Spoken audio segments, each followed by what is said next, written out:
याद रखना चाहिए, अच्छे और बुरे भावों की उत्पत्ति ये 10 बातें प्रधान होती हैं। आपके अंदर अच्छे भाव आ रहे हैं या बुरे भाव आ रहे हैं तो उनमें ये 10 बातें प्रधान हैं।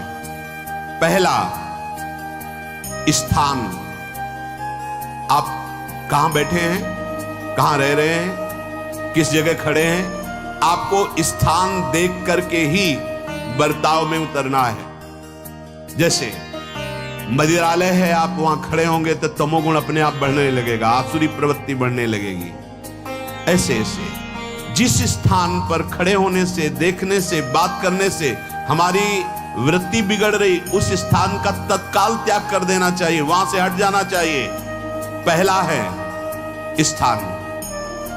जैसे सत्संग, यमुना जी का एकांतिक पावन तट, किसी लता के नीचे, किसी संत भगवान के सानिध्य में, अब हमारा ये स्थान भजन वृत्ति बढ़ाएगा।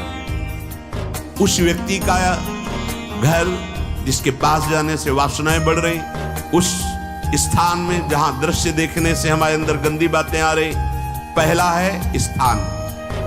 दूसरा है अन्न। बहुत बड़ा प्रभाव अन्न का होता है। अगर अधर्म के द्वारा कमाया हुआ अन्न है तो बुद्धि अधर्म में ही लगेगी। यदि भोजन पकाते समय, रसोई रांधते समय आप विकारात्मक चिंतन कर रहे हैं तो कोई भी प्रसाद पाए उसके अंदर विकार जागृत हो जाएगा। अन्न का बहुत बड़ा प्रभाव पड़ता है। एक बार पूज्यपाद उड़िया बाबा जी महाराज अपने परिकर के साथ भ्रमण में थे तो किसी बड़े धनी मानी ने निमंत्रण दिया, महाराज आज यहीं रुको। तो बाबा ने कहा हम लोग गांव के अंदर नहीं रुकते। तो बाहर कोई वृक्षों का समुदाय, जंगल जैसा, तो उसमें वहां रुके, पर भोजन उनकी तरफ, भोजन सबने पाया। जब सुबह हुआ तो महात्मा जन, साधक जन एक दूसरे की तरफ देखे और बोले आज तो हमको बड़ा दोष हुआ, गंदा स्वप्न आया और हमारा संयम बिगड़ गया। बोले ये तो हमको भी हुआ, जितने थे सबको हुआ। उड़िया बाबा के समीप गए, बाबा ने कहा अच्छा ऐसा हुआ, ये तो अन्न दोष है, बुलाओ सन्न पवाने वाले को, फिर चलेंगे।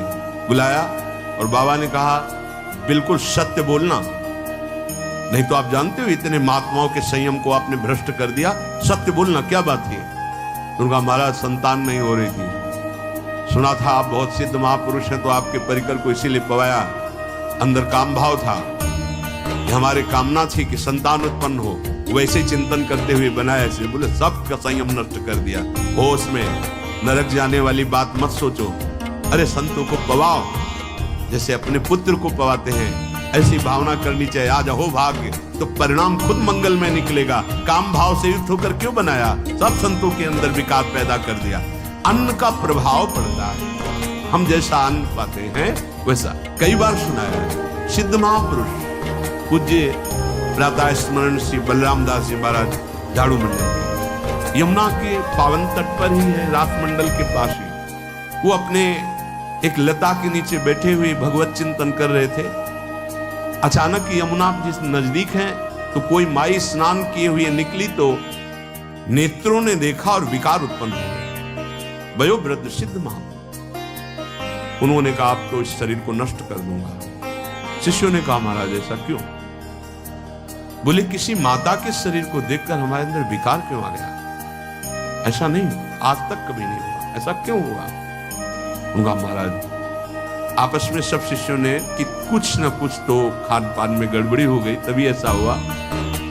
बाबा आज परिक्रमा करते हैं वृंदावन की, बाद में आप जो आदेश करेंगे जैसा करेंगे, पहले परिक्रमा। वृंदावन की परिक्रमा का बहुत बड़ा प्रभाव, जब कभी मन आपका ऐसा विक्षिप्त हो, परेशान हो, तत्काल परिक्रमा प्रारंभ कर देना, नाम जप करते हुए। आप देखना परिक्रमा पूरी होते होते शांति हो जाएगी। बाबा ने खूब नाम कीर्तन करते हुए शिष्यों के साथ परिक्रमा दी, मन का विकार शांत हो गया। उनका ऐसा कैसे हो सकता है कि हमारे अंदर विकार आ गया? ये बड़ी सूक्ष्मता का विषय है। कल प्रसाद कहां से आया था? उस समय लाडले गोविंद देव जी महाराज यहीं विराजमान थे वृंदावन। बोले तो ठाकुर गोविंद देव जी का प्रसाद आया था। लकुट उठाई, है वो भगवत स्वरूप। तस्मित जने भेदा भावात, भगवान और भगवान के ऐसे जनों में भेद नहीं होता, वो भगवत स्वरूप होते हैं। गए और कहा बताओ आपका प्रसाद न पावे तो अपराध लगे कि प्रसाद नहीं पाया, और प्रसाद पावे तो हमारे अंदर काम जागृत हो जाए, हम तो मरे ना दोनों तरफ से। तो ठाकुर जी बात कर रहे थे, दूसरों को नहीं सुनाई दे रहा था। कह रहे थे कि देखो नाराज मत हो, कलकत्ता की वैश्या थी, उसने भोग लगाया, उसने भोग लगाया तो हमने चख पाया। तो आपको प्रसाद का किनका लेना चाहिए? किसने कहा था कि पूरा प्रसाद पाइए? जरा किनका ले लेते हो, मधुकरी पाते। हाँ ये बात आपकी मान। तो हमारा तो पूरा विश्व है, कोई भी भोग लगाएगा हम तो पाएंगे। हमारे प्रसाद की निष्ठा आप सबके हृदय में, तो किनका लीजिए, पूरा मत पाइए। सोचिए, भगवत अर्पित प्रसाद और वृत्ति, भगवान ने आदेश किया किनका पाओ, माधुकरी मांग के खाओ। यहां वर्णन कर रहे, यदि हम अन्न थोड़ा भी हमारे अंदर दूषित चला गया, तो जब कभी ऐसी विकार की भावना हो, आपके अंदर विकार बन रहा है, तो खोजिए।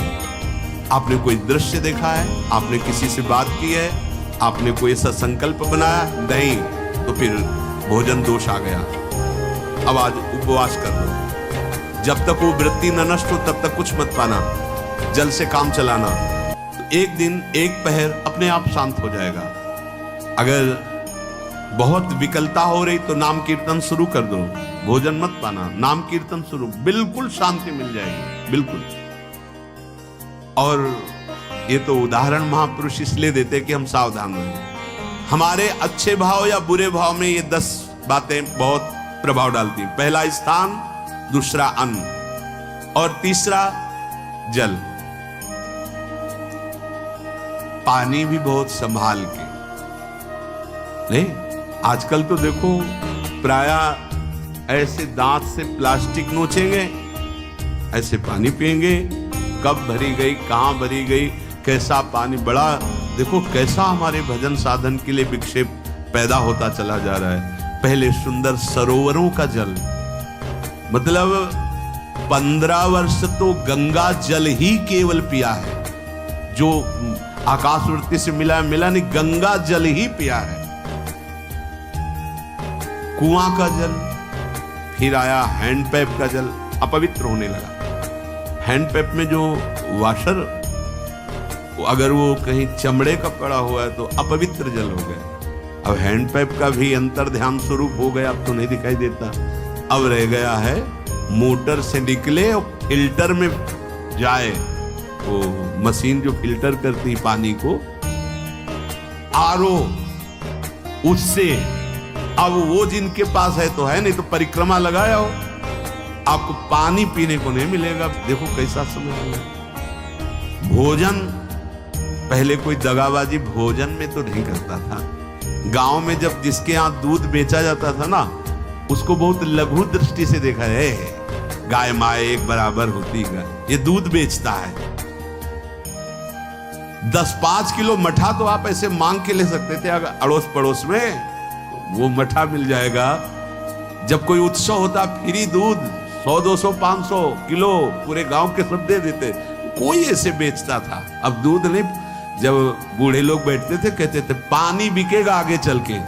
आज पानी बिक रहा है, नहीं बिक रहा, पानी बिक रहा है। हमें लगता है सबको ही पैसे से ही पानी है। वो बोतलें नीली नीली नहीं, इतनी बड़ी बड़ी बिकती, उन्हीं से पानी पिया जा रहा है। आगे और समय जल का प्रभाव पड़ता है। जैसे हम गंगा जल पीते थे, सही कहते, कई दिन जब भोजन नहीं मिलता तो पूरी पौष्टिकता गंगा जल से मिलती थी।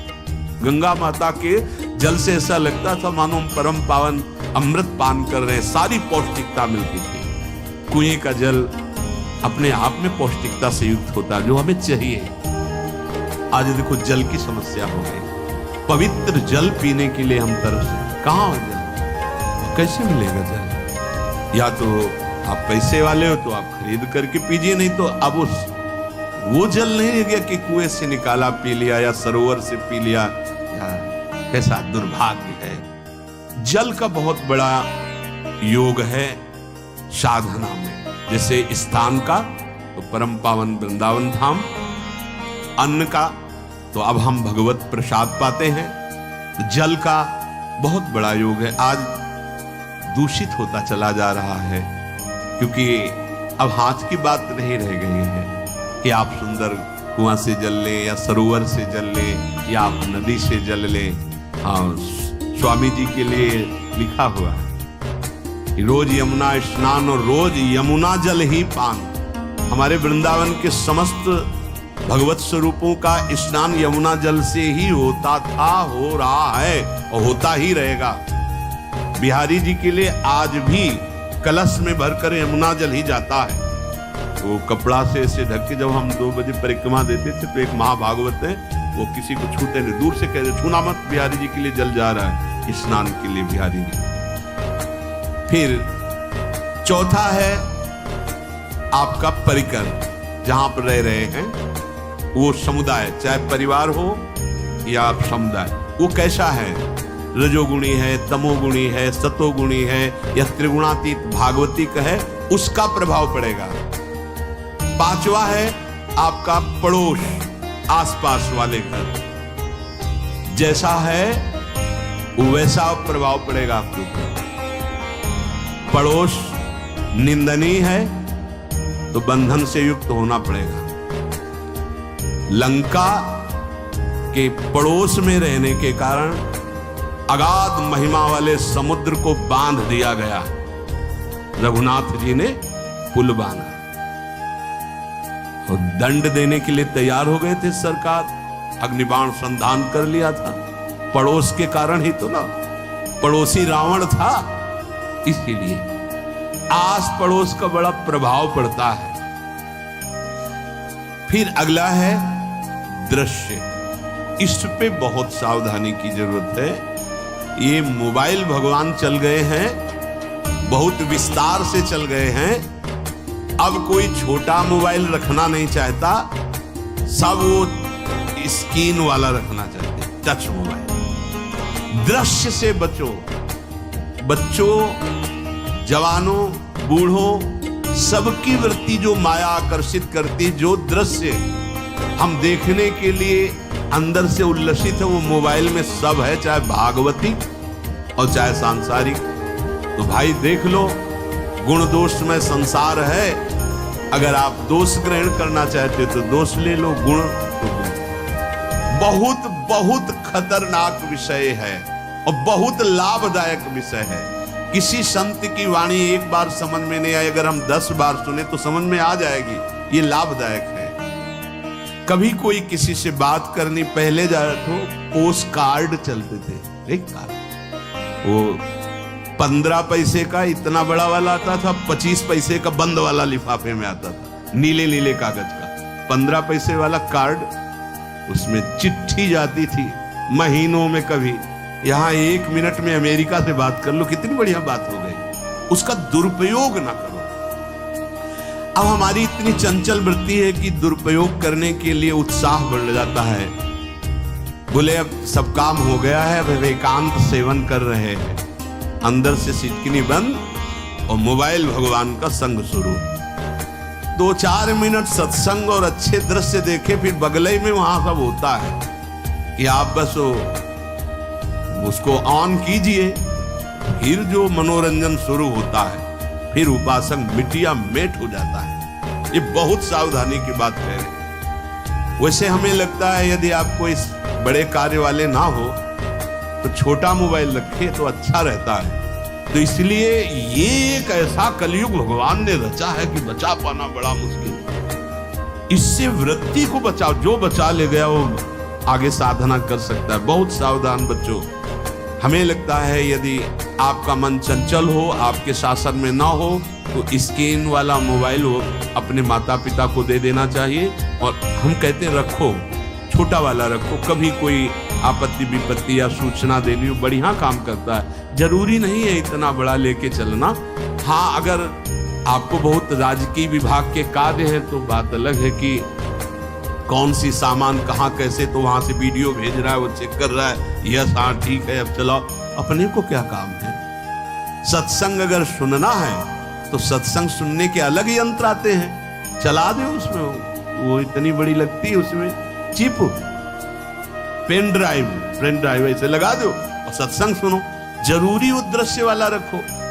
यहां कह रहे दृश्य, अगर गलत दृश्य देखा तो बावरे बन जाओगे और अच्छा दृश्य देखा तो भगवान के मार्ग के पथिक बनोगे। तो देखो, अच्छे दृश्य में भी दोष दर्शन की वृत्ति की गुंजाइश है। जैसे कोई लीला हो रही है, लीला के पात्र, जैसे हमारे ब्रजमंडल में रास लीला होती थी, ऐसे 12 वर्ष 13 वर्ष के लीला पात्र, सब नव किशोर, जहां भाव ही बने रोते रहो। अब वहां बड़े बड़े लीला पात्र हैं, अगर हमारी भावना शासन में नहीं है तो वहां हम अंग प्रत्यंग के दर्शन से हमारी हाव भाव वहां जो हो रहा है उससे हमारी वृत्तियां बिगड़ जाएं। जब छोटे छोटे लाडली लाल परस्पर खेलते हैं तो केवल आशीर्वाद देने को, रोने का मन होता है। अगर आप लीला भी देख रहे हैं तो बहुत सावधानी की जरूरत है, क्योंकि वो चिदानंद शरीर नहीं है, पांच भौतिक शरीरों, हमारी दृष्टि पंचभूत में लगी हुई है। नाम जप करो, लीला गायन करो, फिर देखो जो लीला है, यही जीवन का परम सुख मिलेगा। सच्ची मान लीजिए। बस हम बार बार ये कहते हैं, मोबाइल का सदुपयोग कीजिए, दुरुपयोग नहीं। मोबाइल बुरा नहीं, उसका प्रयोग बुरा है। दृश्य और साहित्य वैसे ही मनोवृत्तियां फिसलने वाली हैं, और जब ये आ गया कि फिसलाने में कितना लाभ है तो ऐसा कोई साहित्य और आलोचना, ऐसी कोई वार्ता न करे जिससे हमारे अंदर गंदे भाव आवे। यदि अच्छी चर्चा करते तो अच्छे भाव आते। देखो, अभी ऐसी कोई भावुक चर्चा होने लगे तो सबका हृदय द्रवित हो जाएगा, और गंदी चर्चा हो तो हमारा हृदय विकार युक्त हो जाएगा। और कार्य, आप जो कार्य करते हैं उसका प्रभाव आपके मन के ऊपर पड़ता है। और उपासना, आप उपासना भोगों की करते हैं या योग की करते हैं, ये 10 से भाव बनते हैं और 10 से भाव बिगड़ते हैं। स्थान, अन्न, जल, परिवार, अड़ोस पड़ोस, दृश्य, साहित्य, आलोचना, आजीविका का कार्य और उपासना। यदि ये भागवतिक हुए तो आपके अंदर भगवत भाव बढ़ेगा, और यदि ये रजोगुणी तमोगुणी हुई तो आपके अंदर आसुरी भाव बढ़ेगा। इन 10 से सावधानी पूर्वक व्यवहार होना चाहिए। जैसे आस पड़ोस में है तो बड़ी सुविधा है, यहाँ कोई किसी से मतलब नहीं रखता, बगल वाला कौन रह रहा किसी से मतलब, ये बढ़िया है। ज्यादातर गांव में होता है, अपने यहाँ ये अच्छा है कि जैसे आप अपने कमरे में गए, किसी से कोई मतलब नहीं, वैसे ऐसा ही जीवन रखना चाहिए। अड़ोस पर ये ज्यादा जो व्यवहार मित्रता बढ़ाने वाला विषय, ये धाम में नहीं है, वृंदावन में ऐसा नहीं व्यवहार रखना चाहिए। आपके पड़ोस में कौन रख रहा है आपका परिचय नहीं होना चाहिए, कौन कौन रह रहा है आपकी जानकारी नहीं होनी चाहिए। नजर नीची की, अपने कुटिया में गए, अपने ठाकुर जी से मतलब, अपने भजन से मतलब। ना पड़ोसी को कुछ देना चाहिए ना लेना चाहिए, बात समझ लेना। कि जैसे आज उत्सव है, उनको हम बुलाते हैं, वो हमारे यहाँ, ये व्यवहार यहाँ नहीं है। बनवासी हो, ठाकुर को भोग लगाया, अगर आपको बांटना है तो बाहर निकलो, आधा किलोमीटर दूर ऐसी जगह बांटो जो तुम्हें राधे श्याम दोबारा ना बोले, फिर वो तुम्हें बुलाएगा, फिर वो बैठेगा, फिर प्रपंच की बातें होंगी, निंदा स्तुति की होंगी, फिर बड़ी संगोष्ठी होती है, पता चलता है। क्या फायदा ऐसे जीवन से?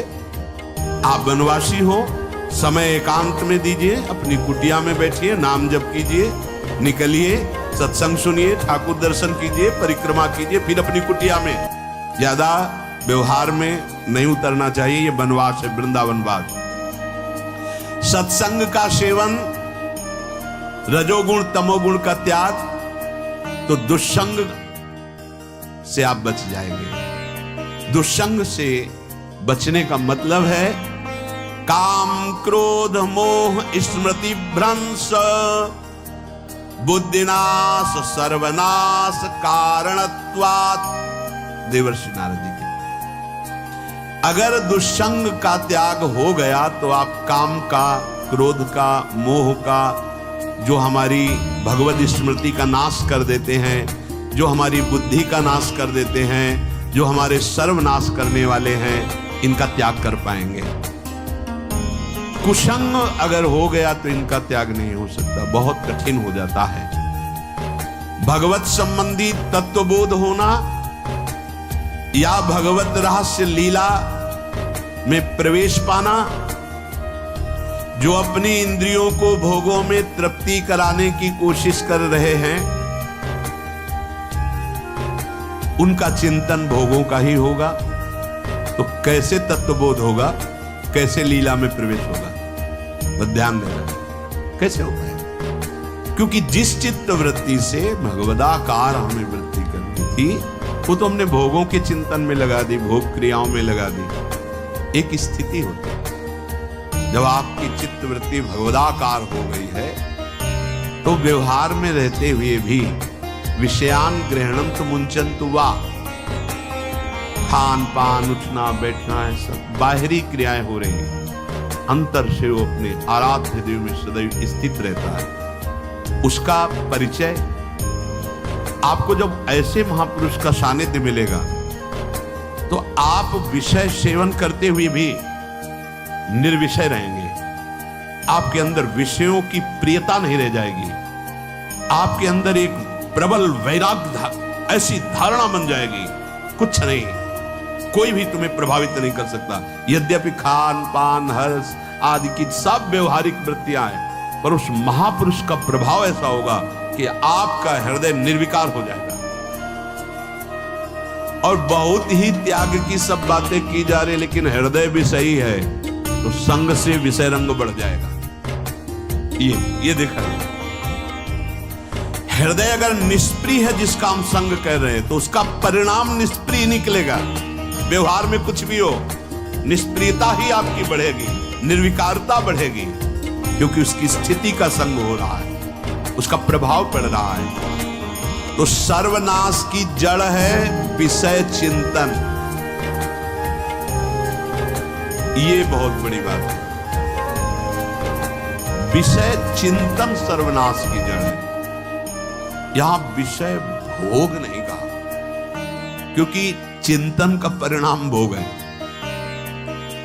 पहले चिंतन होता है, साधक ध्यायतो विषयान पुंसः संगस्तेषु उपजायते संगात् संजायते कामः कामात् क्रोधो विजायते क्रोधात् भवति सम्मोहः सम्मोहात् स्मृति विभ्रमः स्मृति भ्रंशात् बुद्धिनाशो बुद्धिनाशात् प्रणश्यति सर्वनाश। कैसे हुआ?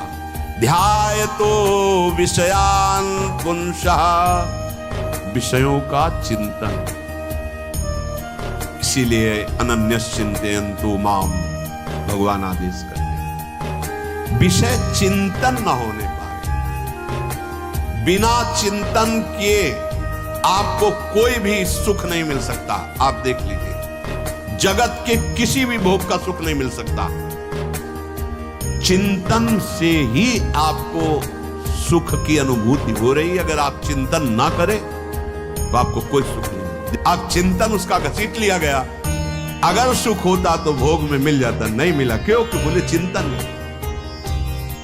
किसी को किसी गाढ़ विषय के चिंतन में फंसा दे, फिर उसके सामने भोजन रख के खीर में नमक डाल दे, सब्जी में चीनी डाल दे और गाढ़ विषय में फंसा दे। तुम्हारा लड़का जो अकेला था, वो ऐसा ऐसा दुर्घटना हो गई, वो अस्पताल में, अब जल्दी से भोजन पाओ और निर्णय बताओ। वो बिल्कुल नहीं बता पाएगा कि खीर में नमक था, सब्जी में चीनी थी। उसका चिंतन वहां फंस गया। अगर ऐसे चिंतन हमारा प्रियाजू में फंस जाए तो संसार के सब क्रियाएं होते हुए भी वो परमहंस है, वो विदेह है।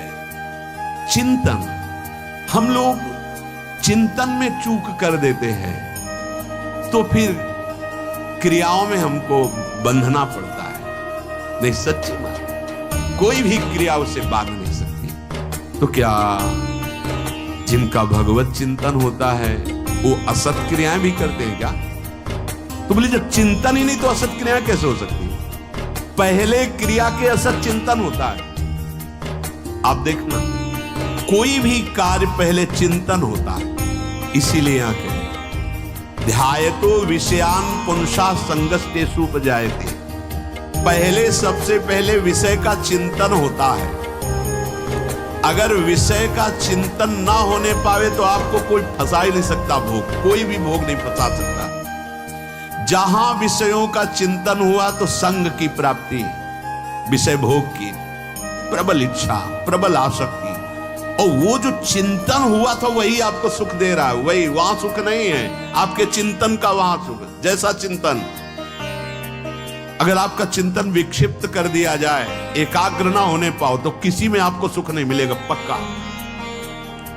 अगर वही चिंतन सावई मना कृष्ण पदार विंदे हो तो कोई सुख। गोपी जनों के पति भी हैं, पुत्र भी हैं, पूरे परिवार की सेवा करते हैं, और बड़े बड़े परमहंस उनकी चरण रज वंदना करते हैं। क्यों? क्योंकि उनका चिंतन भगवान का हुआ है। एक भी वृत्ति शरीर चिंतन में नहीं, बलिहारी है। मुरारी पादार्पित चित्त वृत्ति। विषयों के चिंतन से विषयों में आसक्ति पैदा होती है। आसक्ति से विषय कामना की प्रबलता और क्रिया होती है, और क्रिया में बाधा पड़ने से क्रोध पैदा होता है। क्रोध से मूढ़ता छाती है, मूढ़ता से स्मृति भ्रमित हो जाती है, स्मृति भ्रंश से बुद्धिनाश होता है, और बुद्धिनाश ही सर्वनाश है। इसलिए चित्त का निरंतर अधिक समय तक सावधानी पूर्वक भगवन नाम में, भगवत लीला में, आप सब भगवत कृपा पात्र जन है, चिंतन न बिगड़ने पाए। होता क्या है कि क्रिया से तो हम सावधान है, समाज है, क्रिया से तो हम सावधान, क्योंकि समाज भी है, व्यवहार भी है सामने, लेकिन चिंतन तो कोई नहीं जान रहा ना, अंदर ही अंदर हम क्या चिंतन कर रहे हैं। तो साधक चूक कर बैठता है। देखो, बाहर चूक होगी तो उसका प्रायश्चित हो ही जाएगा, चार लोग निंदा करेंगे, पिटोगे, अपमानित होगे, प्रायश्चित। लेकिन अंदर जो हमारा गलत चिंतन हो रहा, पूरा का पूरा अंदर हृदय मलिन कर देगा। हमें उस बात का प्रायश्चित भी नहीं होगा, हमें जलन भी नहीं होगी कि हम गलत चिंतन कर रहे हैं, क्योंकि सावधान नहीं है। खास बात साधना में चिंतन संभालने की है।